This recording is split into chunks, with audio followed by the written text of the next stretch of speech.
Messenger group চ্যাটিংয়ে SMS এর মাধ্যমে ইজাব কবুল হয়েছে। দুজন সাক্ষীও ছিল মেসেঞ্জারে, কোনো মোহর উল্লেখ করা হয়নি। এখন বিবাহ হয়েছে কিনা? মেয়ের বয়স 13 বছর।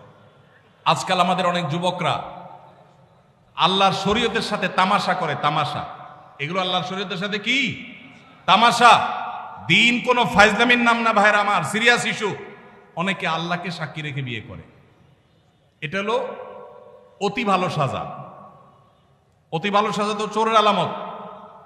এত মানুষ থাকতে, আল্লাহর বান্দা থাকতে আপনি আল্লাহরে কেন সাক্ষী বানাচ্ছেন? এই বিয়েগুলো বিশুদ্ধ নয়, এগুলো বিশুদ্ধ নয়, এগুলো জেনা হবে।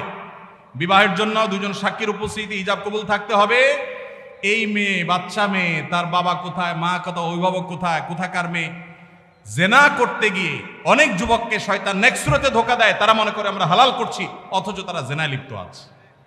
আল্লাহ আমাদের যুবক ভাইদেরকে হেদায়েত দান করুন। এগুলো জায়েজ নাই ভাই। কোনো ব্যক্তি